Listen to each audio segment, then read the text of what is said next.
아멘. 여러분, 하나님 우리가 행복하기를 원하십니다. 아멘이십니까? 여러분, 행복은요 하나님께로부터 옵니다. 세상에 우리가 원하고 바라는 것들이 있지만 하나님께 오늘 구하는 이 예배 시간을 통해서 하나님의 행복이 저와 여러분의 가정에 또 삶 속에 임하시기를 바랍니다. 오늘은 같은 마음이 되면이라는 제목으로 하나님 말씀 선포합니다. 우리가 같은 말이었지만 다른 결과, 다른 반응이 있다고 지난 주간 우리 설교를 했는데요. 오늘은 같은 마음을 품으라는 것입니다. 같은 마음이라는 말을 많이 합니다. 한 마음 되는 게 그만큼 중요하다는 것이죠.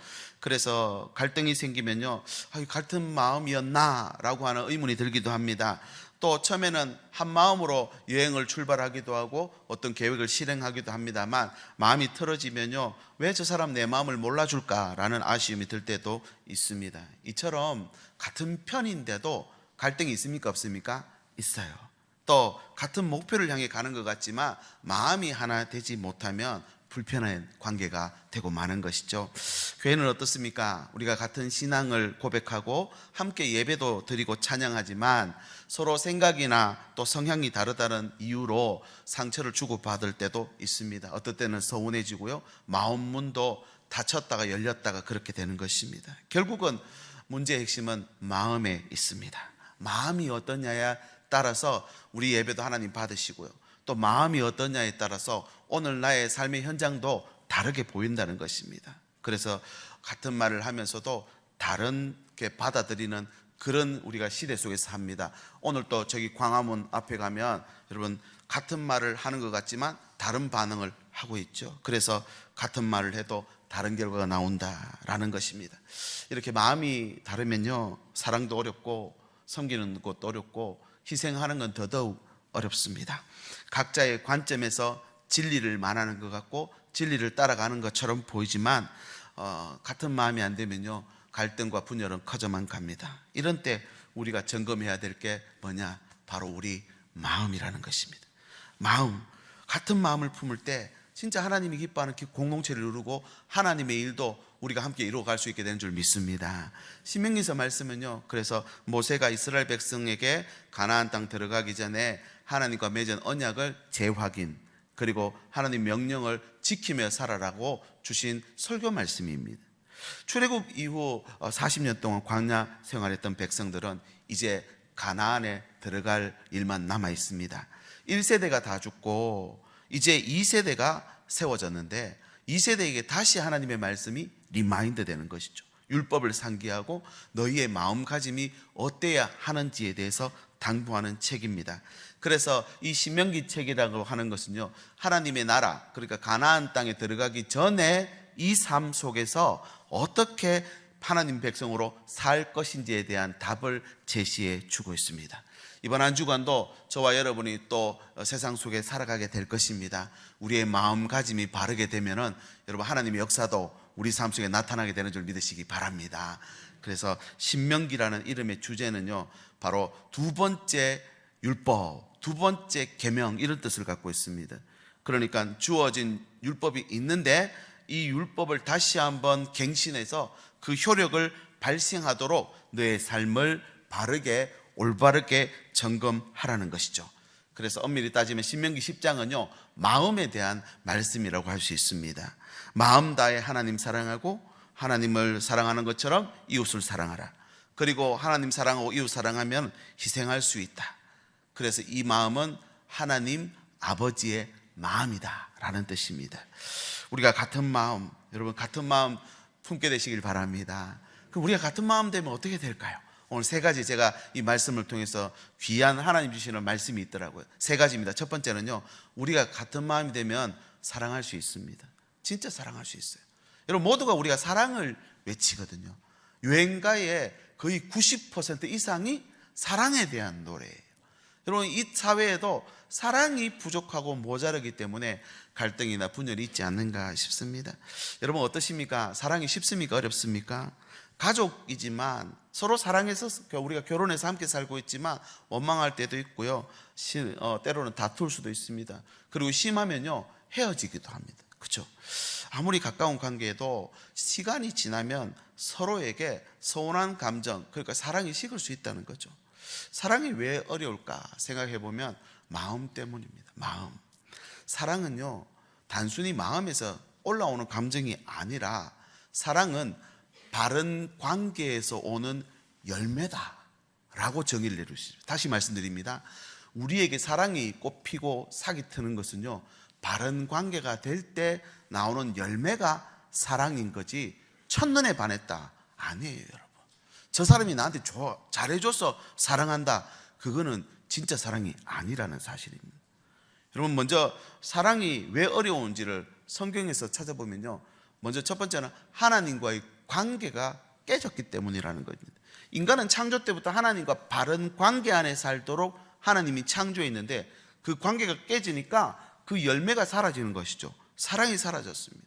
죄로 인해서 하나님과의 관계가 깨지니까 하나님은 이 깨진 관계부터 회복하라는 것입니다. 그것이 오늘 본문의 말씀입니다. 12절 말씀 앞부분인데요, 이스라엘아, 네 하나님 여호와께서 네게 요구하시는 것이 무엇이냐. 뒷부분에 그를 사랑하며 마음 다하고 뜻을 다하고 하나님 여호와를 섬겨라, 이렇게 되어 있습니다. 요약하면 마음 다해 뜻을 다해 하나님 사랑하라는 거죠. 이 사랑이라고 하는 히브리어 단어 아하브라고 하는 이 단어는요, 관계를 의미하는 단어입니다. 어떤 관계냐면 하나님과의 언약으로 맺어진 관계라는 것입니다.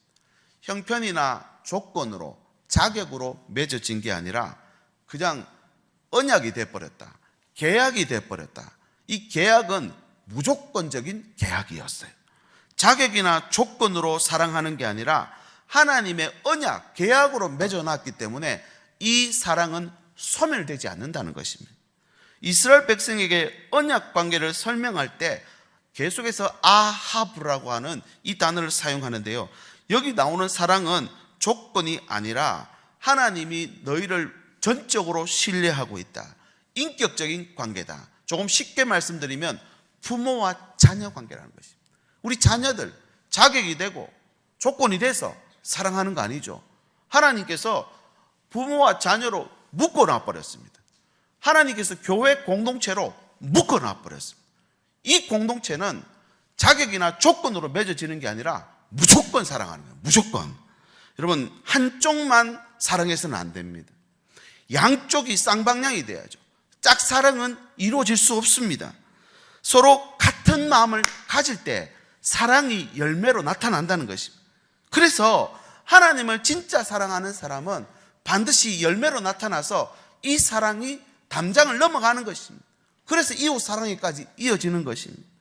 반대로 우리가 하나님을 온전히 사랑하지 못하면 우리 사랑은 변할 수밖에 없어요. 여러분, 그래서 하나님 사랑부터 회복하라. 하나님 사랑부터 회복하면 이웃 사랑으로 이어질 수 있다는 것이 신명기서의 말씀입니다. 그런데 이 사랑이 여러분 쉽지 않다 그랬죠. 이 사랑이 어려운 두 번째 이유는 뭐냐면 이 사랑이 자기 중심적으로 가기 때문에 그렇다는 것입니다. 사람이 하나님과 사랑을 잃어버리자 서로를 탓하기 시작합니다. 아담은 하와를 탓하고요, 하와는요 뱀을 탓하기 시작합니다. 우리가 하나님을 사랑하는 마음이 없다면 인간의 사랑도 결국은 이렇게 자기 중심적으로 되고 마는 것입니다.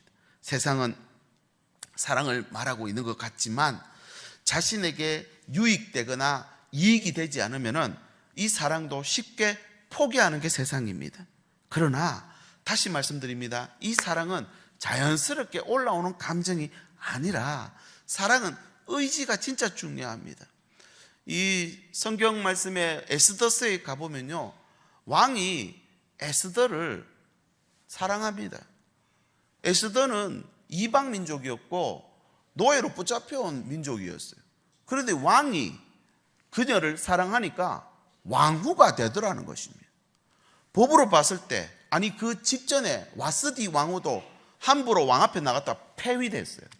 그런데 에스더는 목숨 걸고 죽으면 죽으리라 하는 마음으로 그렇게 왕 앞에 나갔습니다. 그런데 법으로 하면은 죽은 목숨이에요. 그런데 왕이 그녀를 사랑하니까 소원을 다 들어준다는 거예요. 왕이 의지적으로 그녀를 사랑하는 거예요.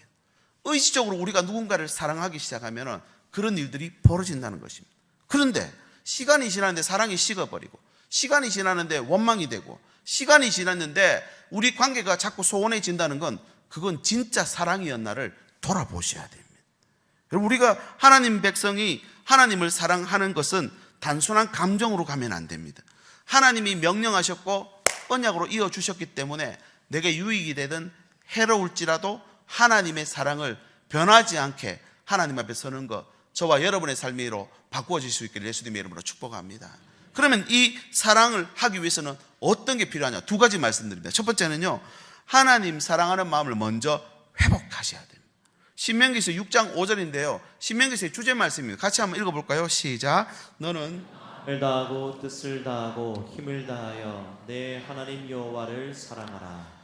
너의 모든 걸 다해가 하나님부터 사랑하는 걸 회복하라는 것이죠. 여러분, 오늘 이 예배 시간이 하나님에 대한 사랑을 회복하는 시간 되시기 바랍니다. 두 번째는요, 이웃을 향한 마음도 이같이 같아야 된다는 것입니다. 레위기서 19장 18절에 네 이웃 사랑하기를 네 자신과 같이 사랑하라 이랬습니다. 그래서 10계명은 크게 두 가지입니다.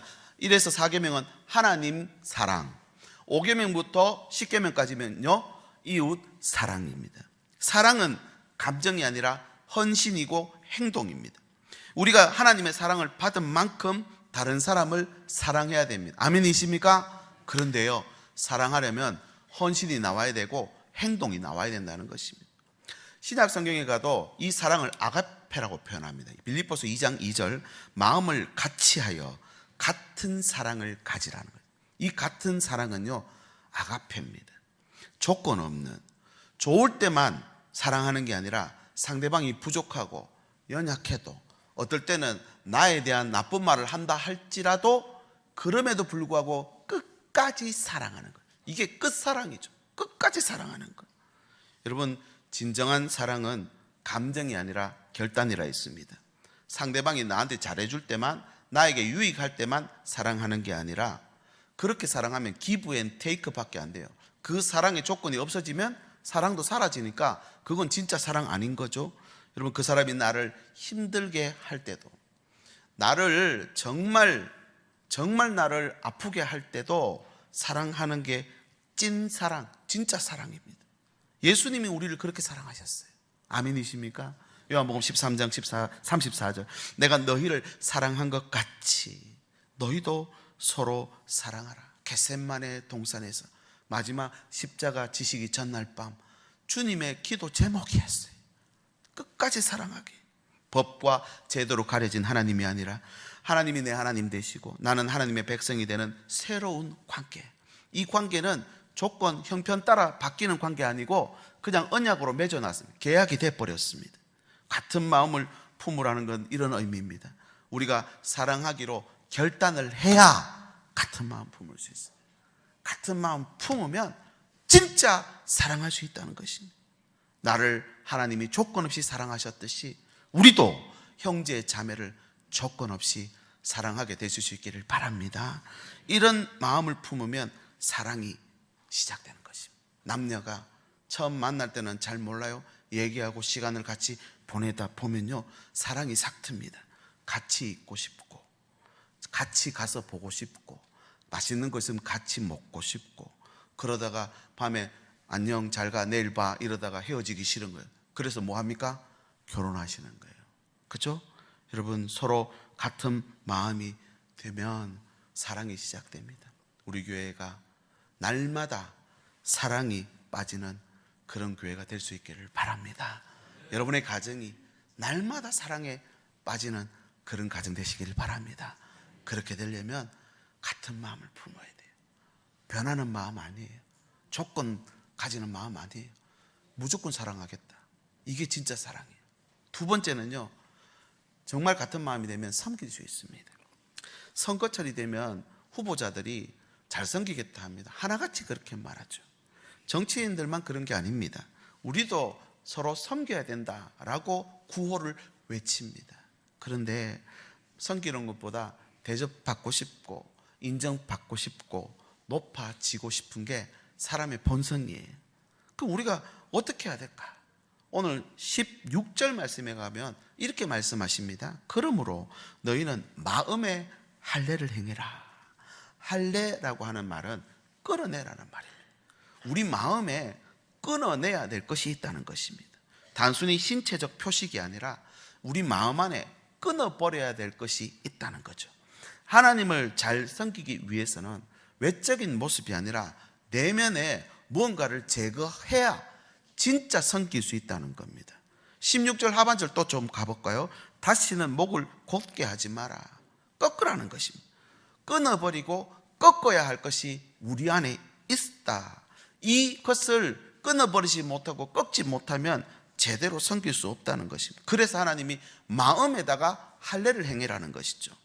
여러분, 섬김 또한 사랑처럼 자연스러운 그 본능이 아닙니다. 섬김도 의지가 필요하고 훈련이 필요합니다. 여러분, 이 훈련과 결단이 없으면요 절대 못 섬깁니다. 만약 우리 교회나 가정에서 이 사회에서 섬기는 걸 거부하면은 어떤 일이 벌어질까요? 서로 인정받으려고만 하고 자기 주장만 하면 같은 말을 하는 것 같이 보이는데, 같이 한 자리에 있는데 완전히 분열되고 갈등밖에 없을 것입니다. 그 우리가 잘 섬기려면 어떻게 해야 되냐? 또 두 가지 말씀드립니다. 첫 번째는 결단이 필요합니다. 섬김에는요 결단이 반드시 따라와야 됩니다. 섬기는 건 감정이 아닙니다. 아이고 여기 너무 좋으니까 내가 여기 섬겨줘야지. 저 사람들 너무 착하니까, 너무 좋은 몸이니까 내가 섬겨줘야지. 이러면 나중에 그 섬김은 결국은 후회로 바뀌게 될 것입니다. 섬김에는 결단이 필요합니다. 가정도 우리 교회를 보면서도 내가 섬기겠다는 결단이 필요해요. 우리 예수님도 결단하셨어요. 마가복음 20장 28절 인자가 온 곳은 섬김을 받으려 함이 아니라 도리어 섬기려 하고 자기 목숨을 많은 사람의 대속물로 주려 함이라. 목숨을, 그러니까 다 주겠다라는 결단을 하셨으니 자기 생명도 우리에게 기꺼이 내어 주실 수 있다는 것입니다. 여러분, 어디까지 섬기실 수 있겠습니까? 이 정도로 다 주겠다는 결단을 하니까 생명을 우리에게 줄 수 있다는 것입니다. 섬김은 내려놓는 것입니다. 자기 중심의 마음을 내려놓을 때 이 섬김이 진짜 시작됩니다.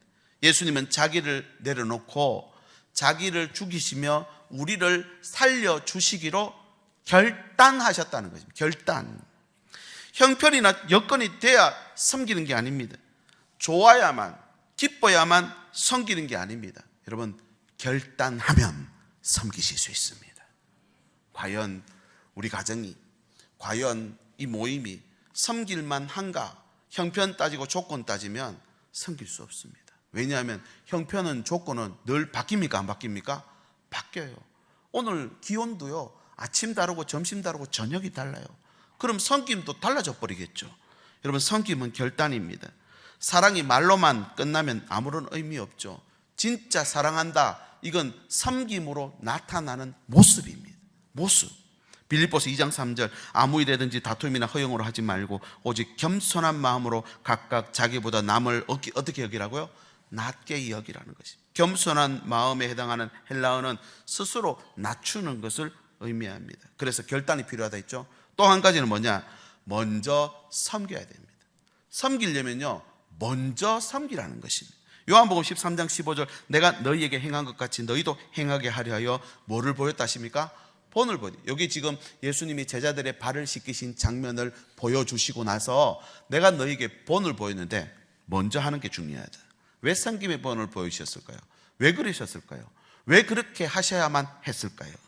여러분, 주님께서 본을 보여주신 거 먼저 해주셨다는 겁니다. 그럼 우리가 먼저 해야 될 게 뭘까요? 신명기서 30장 6절 네 하나님 여호와께서 내 마음과 내 자손의 마음에 할례를 베푸사 너로 마음 다하여 뜻을 다하여 내 하나님 여호와를 사랑하게 하사 너로 뭘 얻게 하신다고요? 생명 얻게 하려고 섬긴다는 것입니다. 여러분, 하늘에 상급이 있는 섬김이 있어요. 어떤 섬김입니까? 뭔가를 바라고 내가 어떤 자리에 올라가기 위해서 섬기는 것은요 하늘의 상급을 기대할 수 없을 것입니다. 그러나 마음을 담은 섬김은 신명기서 30장에 나오는 이 말씀처럼 생명을 얻게 하는, 우리 자녀들을 향해서 엄마들이 진자리 마른 자리 갈아 니시고 그랬잖아요. 이게 무슨 말인지 아십니까? 진자리, 아이가 쉬를 하면은 진자리가 됩니다. 젖은 자리. 그러면 아이를 마른 자리로 보내고 엄마는 진자리에 누워 있는 거예요. 이게 섬김인 거예요. 그렇게 아이를 양육합니다. 여러분, 오늘 또 저와 여러분들에게 섬김은요, 그런 마음이 필요합니다. 마음 담은 섬김은 생명을 얻게 한다 했습니다. 마태복음 23장 11절, 너희 중에 큰 자는 너희를 섬기는 자가 되어야 하리라. 이 예수님 말씀이시죠? 무슨 말이냐? 먼저 섬기는 사람이 큰 사람. 이런 예가 될지 모르겠습니다. 식당에 가서 같이 앉아서 밥을 먹는데 숟가락 젓가락 먼저 놔주는 사람이 큰 사람이 되는 거예요. 공동체 안에서도 집에서도 먼저 본 사람이 치우는 거, 그게 큰 사람인 거예요. 하나님 나라는 섬기는 자가 큰 자입니다. 반대로 섬김이 없는 곳에는 다툼과 갈등이 있을 수밖에 없습니다. 아무리 형편이 좋고 어떤 환경이 좋다 할지라도요, 거기 제대로 된 섬김이 안 나타나면요, 서로 불평과 불만밖에 없습니다. 그러나 반대로 우리가 진짜 섬길 때 그곳에 변화가 일어납니다. 해가 바뀌었지만 벌써 2월 마지막 주입니다. 우리 집 가정 바뀔 수 있습니까? 정말 그분은 바뀔 수 있습니까? 그렇습니다. 섬김이 일어날 때 변화가 일어납니다. 우리 가정도 진정한 섬김이 나타나고 드러날 수 있기를 예수님의 이름으로 축복합니다. 우리 교회 안에도 우리 사회에도 진짜 섬기게 되면요, 바뀐다는 것입니다. 우리는 섬김을 통해서 하나 될 수 있습니다. 이렇게 보여지는 사랑이 바로 섬김이에요. 이 섬김은 같은 마음에서 나옵니다. 예수님이 제자들 발을 씻기셨고 또 자기 목숨을 대속물로 주신 것, 주님의 섬기는 마음이 제자들에게 전해졌어요. 그러니 제자들이 섬기기 시작합니다.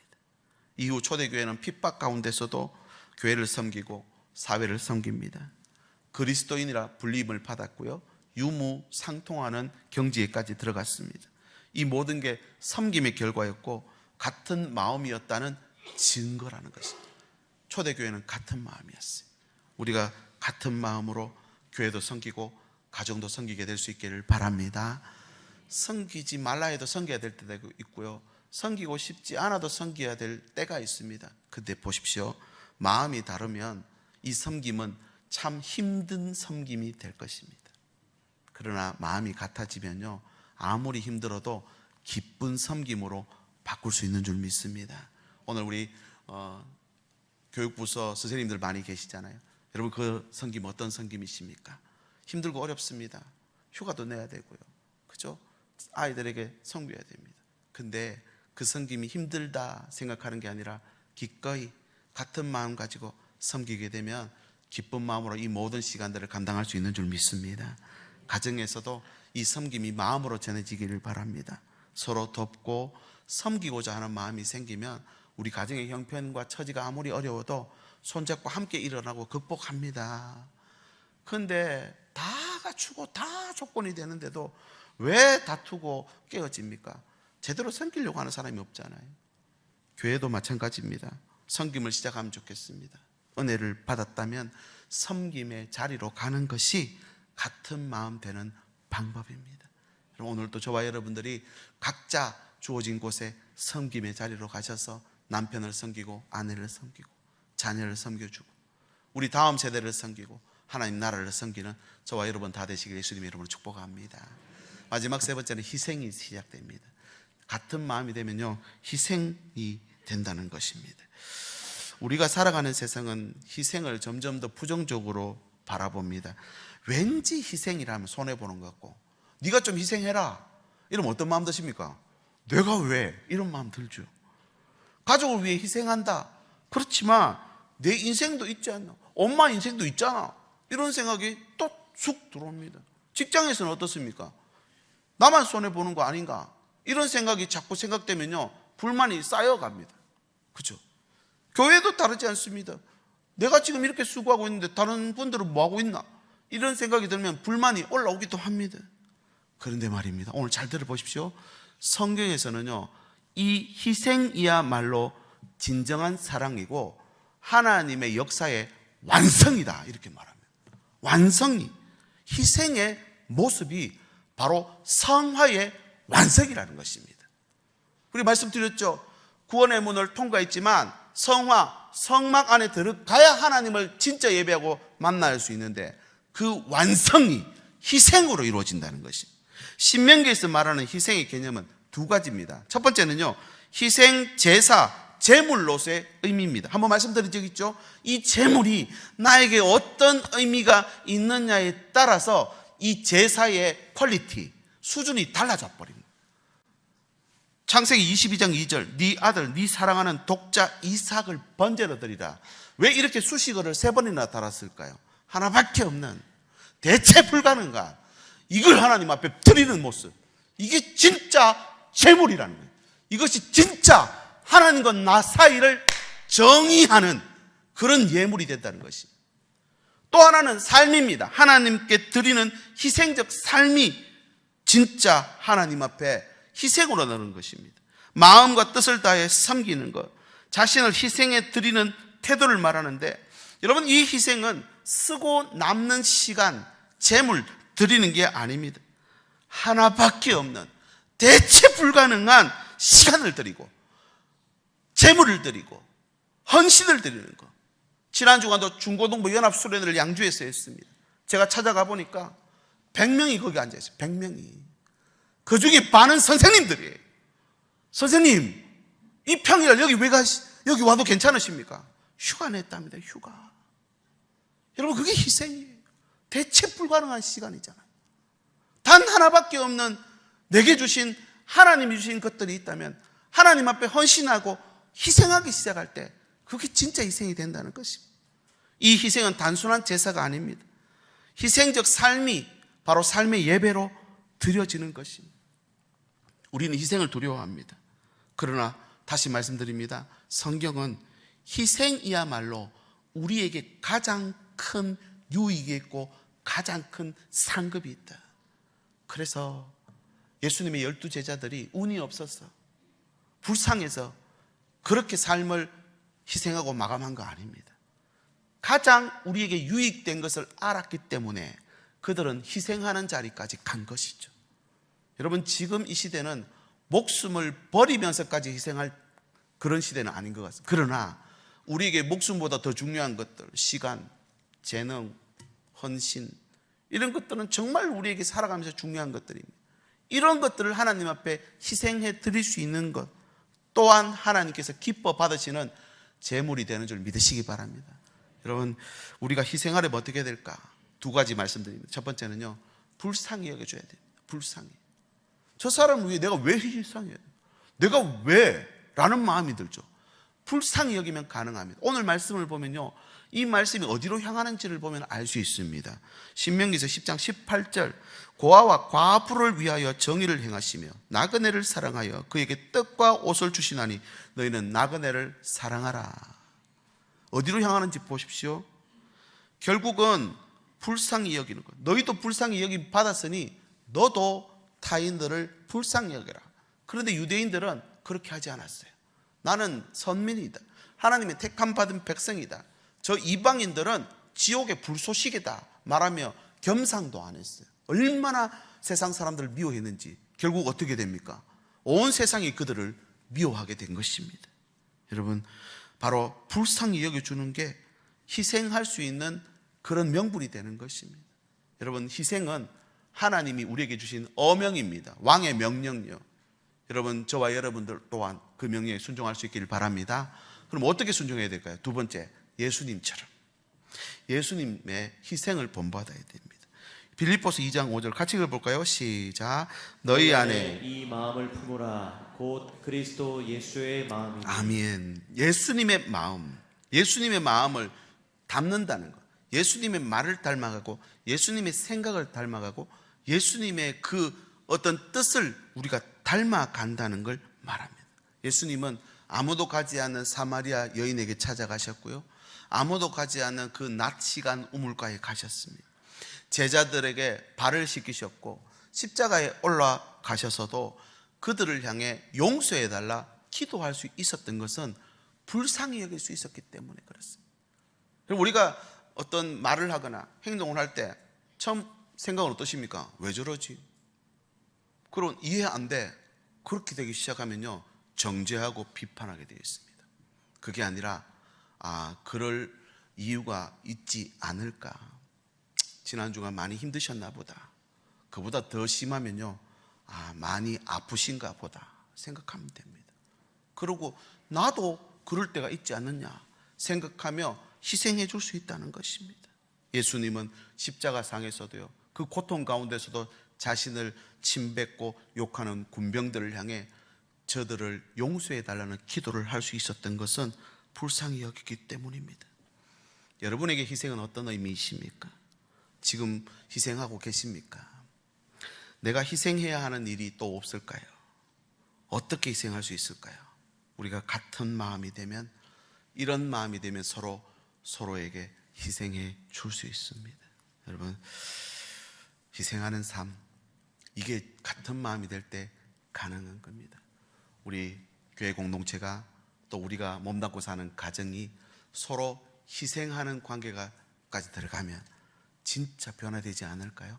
이번 한 주간도 서로를 바라보며 주님이 가르쳐주신 본을 따라서 서로 불쌍히 여기며 그렇게 희생하는 우리 모두가 되시길 바랍니다.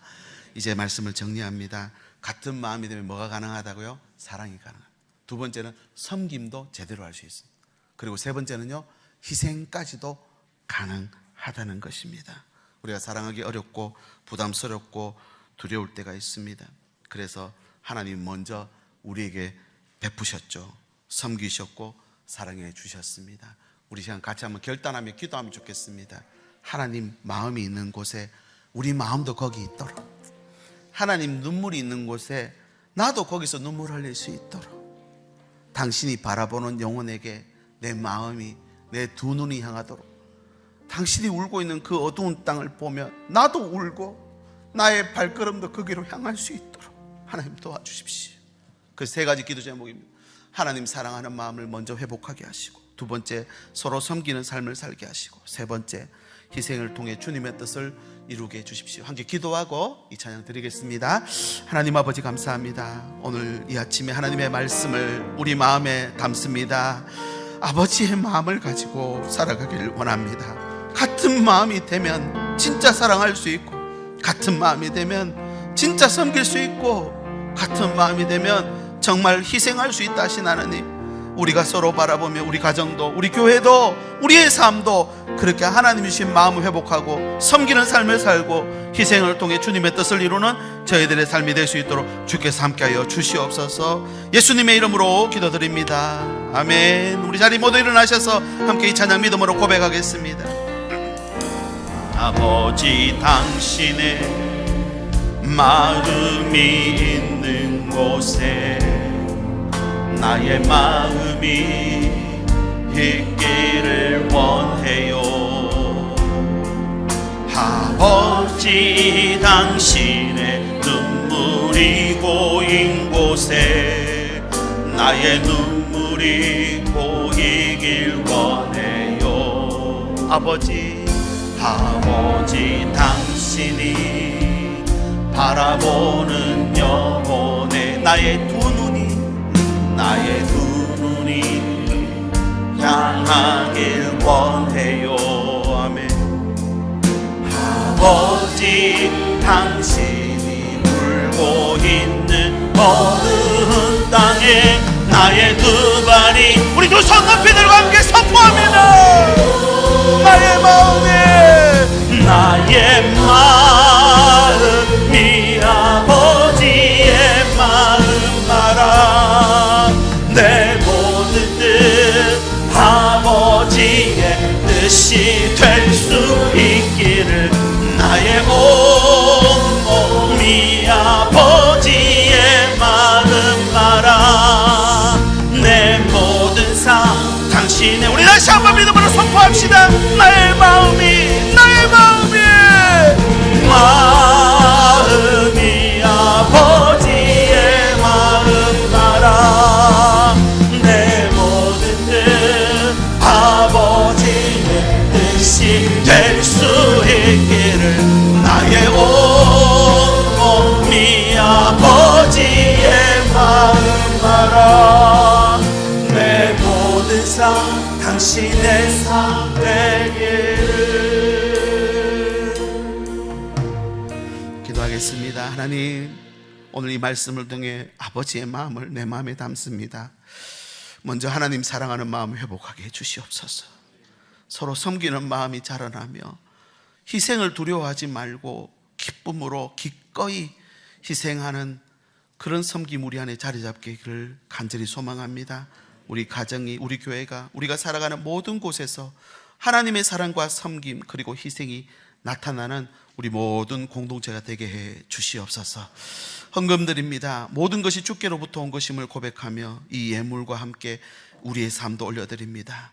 하나님 나라를 위해 쓰이게 하시고 이 땅 가운데 하나님의 사랑과 섬김이 전해지는 귀한 도구가 되게 해 주시옵소서. 드리는 모든 손길들마다 풍성한 은혜 더하시고 여러 어려움 속에서도 주의 공급하심을 경험하는 우리의 삶이 되도록 드린 것보다 더 큰 감사와 은혜로 이번 한 주간 채워지게 역사하여 주시옵소서.